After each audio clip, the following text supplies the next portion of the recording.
कथा में हम देखते हैं कि लक्ष्मण अपने धनुष की प्रत्यंचा से गर्जना करते हुए कहते हैं, इंद्रजीत, लक्ष्मण आ गया है, तुझे भी तेरे भाइयों के पास यमपुरी पहुंचाने के लिए आज निर्णय हो जाएगा कि तेरे पास कितना छल बल और रण कौशल है।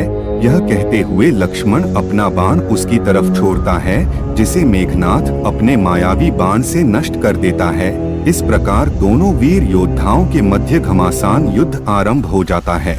कभी मेघनाथ लक्ष्मण पर हावी होता है तो कभी लक्ष्मण मेघनाथ पर भारी पड़ता है। दोनों एक दूसरे पर बाणों की वर्षा करने लगते हैं। इंद्रजीत अपनी मायावी लीलाओं का प्रदर्शन करने लग जाता है। वह कभी धरती से तो कभी आकाश से युद्ध करता है, कभी लक्ष्मण के सामने आकर तो कभी अदृश्य होकर युद्ध करता है, परंतु लक्ष्मण उसकी सारी मायावी लीलाओं पर भारी पड़ता है। फिर इंद्रजीत अपने अंग पंग अस्त्र का प्रयोग कर वानर सेना के बहुत से सैनिकों का वध कर देता है। धीरे धीरे अपने मायावी शस्त्रों के द्वारा मेघनाथ लक्ष्मण पर भारी पड़ने लग जाता है। यह देख श्री राम लक्ष्मण की सहायता के लिए आते हैं। मेघनाथ आकाश में जाकर अदृश्य हो जाता है तथा राम और लक्ष्मण पर अमोघ नागपाश अस्त्र चलाता है। नागपाश के प्रहार से दोनों भाई मूर्छित होकर उसमें बंध जाते हैं। भयंकर नागपाश दोनों भाइयों पर लिपट जाता है और उन्हें मूर्छित कर जमीन पर गिरा देता है। सुग्रीव अपने साथियों के सहयोग से उन्हें उठाकर रणभूमि से दूर सुरक्षित स्थान पर लाकर लिटा देते हैं। हनुमान जी कहते हैं, हे भगवान, अनर्थ हो गया। श्री राम प्रभु और लक्ष्मण भैया नागपाश में बंध कर धराशायी हो गए। दूसरी तरफ लंका की सेना में चारों तरफ युवराज इंद्रजीत के जयकारे लगने लगते हैं। इंद्रजीत कहता है, नागपाश से इन्हें विधाता भी नहीं बचा सकता। समझो अब युद्ध का अंत हुआ। जाओ लंका में उत्सव की तैयारी करो। रावण अपने पुत्र से कहता है, मेघनाथ, तुमने अपने पिता का सिर गौरव से ऊंचा कर दिया, तुम्हारी सदा जय हो। यह कहते हुए वह उसे अपने गले से लगा लेता है। माता सीता यह खबर सुन बहुत रोती हैं और कहती हैं, ऐसा नहीं हो सकता, मेरे रघुनाथ अमर हैं, संसार का कोई भी शस्त्र उनका बाल भी बांका नहीं कर सकता। यदि उन्हें कुछ हो गया तो मैं भी जिंदा नहीं रहूंगी। तब राक्षसी त्रिजटा कहती है, संकट आते हैं और संकट टल भी जाते हैं। यूं निराश होकर किसी अमंगल की कल्पना करना तुम जैसी धीर वीर नारी को शोभा नहीं देता। तुम्हारे पास सती स्त्री की अपार शक्ति है, उसे जगाओ और रोक दो आने वाली विपदा को। त्रिजटा की बात सुन सीता जगदम्बा माता से राम और लक्ष्मण पर आए संकट को टालने की प्रार्थना करती हैं। आगे हमें दिखाया जाता है कि वीर हनुमान देवलोक में जाकर पक्षीराज गरुड़ से प्रार्थना करते हुए कहते हैं, यह समय भारी विपदा का है। हे गरुड़ देव, आपके सिवा नागपाश का निदान कोई नहीं कर सकता। समस्त देवता आपसे आशा लगाए बैठे हैं। यदि श्री राम प्रभु की प्राण रक्षा नहीं की गई तो देवताओं के जिस कार्य के लिए उनका अवतार हुआ है वह अधूरा रह जाएगा। यह सुन गरुड़देव वीर हनुमान जी के साथ आ जाते हैं। गरुड़देव श्री नारायण को इस अवस्था में देखकर बड़े अचंभित होते हैं। वह प्रभु को मन ही मन प्रणाम कर अपनी चोंच से नागपाश को काटकर राम और लक्ष्मण को नागपाश के बंधन से मुक्त कर देते हैं। राम और लक्ष्मण की आंखें खुलती है। वे पक्षीराज गरुड़ को धन्यवाद देते हैं। वानर सेना में खुशी की लहर दौड़ पड़ती है। चारों तरफ श्री राम का जयकारा लगने लगता है। युद्ध पुनः प्रारंभ होता है। इंद्रजीत दुगने उत्साह व शक्ति के साथ रणभूमि में आता है। वह वानर सेना पर बिजली की तरह टूट पड़ता है। वह अपने एक बाण से हजारों वानर सैनिकों का वध करता हुआ आगे बढ़ता जाता है।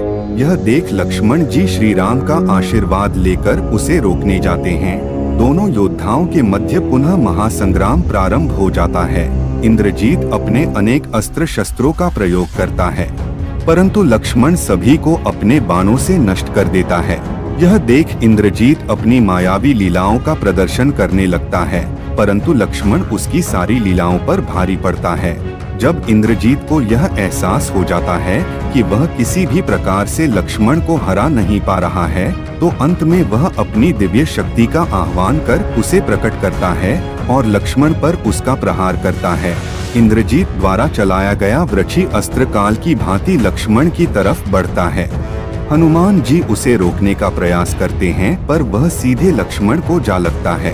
लक्ष्मण उसके प्रहार से घायल हो जमीन पर गिर पड़ते हैं। इंद्रजीत उसे उठाकर लंका ले जाने का प्रयास करता है पर लक्ष्मण जी उससे हिलते तक नहीं। तभी वीर हनुमान जी वहां आकर इंद्रजीत को लात मारकर दूर कर देते हैं और स्वयं अपनी गोद में उठाकर उन्हें सुरक्षित स्थान पर ले आते हैं। तभी वहां प्रभु श्री राम आते हैं और पूछते हैं, क्या हुआ मेरे प्राण प्रिय लक्ष्मण को? यह ऐसी कौन सी शक्ति है जो लक्ष्मण को अचेत किए हुए हैं? तब विभीषण जी कहते हैं, इंद्रजीत ने घात लगाकर वीर घातनी शक्ति का प्रहार किया है। उसने घोर तपस्या करके यह प्राण घातनी शक्ति प्राप्त की थी। जब कोई उपाय नहीं दिखता तब कभी कभार ही वह इस शक्ति का प्रयोग करता है। इस प्राण घातक शक्ति से बचना असंभव है। तब राम कहते हैं, नहीं, ऐसा नहीं हो सकता। यदि ऐसा हुआ तो अनर्थ हो जाएगा। यह धरती फट जाएगी और राम उसमें समा जाएगा। यदि लक्ष्मण नहीं रहेगा तो यह राम भी नहीं रहेगा। लक्ष्मण बिना मैं अयोध्या कैसे जा सकूंगा? माता कौशल्या को मैं क्या मुंह दिखाऊंगा? माता सुमित्रा के लाल को युद्ध की अग्नि में झोंककर मैं उसका सामना कैसे कर पाऊंगा? 14 बरस से तिल तिल कर विरह अग्नि में झुलसती हुई उर्मिला को मैं क्या उत्तर दूंगा? क्या मैं उससे ये कहूंगा कि मैंने अपनी पत्नी को पाने के लिए जो युद्ध किया उसमें तेरे पति की आहुति दे दी? नहीं, लक्ष्मण के साथ ही आज मेरे जीवन मरण का खेल भी खत्म हो जाएगा। तभी विभीषण जी कहते हैं, हे प्रभु, आप ऐसी अनहोनी भरी बातें ना करिए। मुझे इस घोर अंधकार में आशा की एक किरण सूझ रही है। यदि लंका के राजवैद्य सुषेण को यहाँ लाया जा सके तो वे जरूर लक्ष्मण जी की टूटती सांसों में प्राण डालने का कोई उपाय बता सकते हैं। परंतु उन्हें लंका से लाने का यह असंभव काम कैसे व कौन करेगा?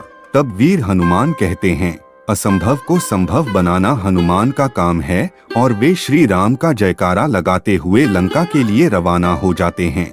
वह अति सूक्ष्म रूप धर लंका में प्रवेश करते हैं और वैधराज को खोजकर उन्हें अपने साथ चलने को कहते हैं। राजवैद्य सुषेण उन्हें मना करता है तो वे उन्हें घर समेत उठाकर श्री राम की सेवा में ले आते हैं। विभीषण उन्हें सारी स्थिति से अवगत कराते हैं और लक्ष्मण के प्राणों की रक्षा करने की प्रार्थना करते हैं। तब वैद्य सुषेण कहते हैं, मैं लंका निवासी हूँ, अपने देश के शत्रु को नहीं बचा सकता। देशभक्ति मेरा धर्म है। मैं शत्रु पक्ष के लिए कुछ नहीं कर सकता। जिस प्रकार मुझे लाया गया है उसी प्रकार मुझे वापस लंका पहुंचा दिया जाए। इससे आगे की कहानी देखने के लिए हमारे चैनल को सब्सक्राइब कीजिए तथा प्लेलिस्ट में जाकर संपूर्ण रामायण कथा देखने का सौभाग्य पाइए।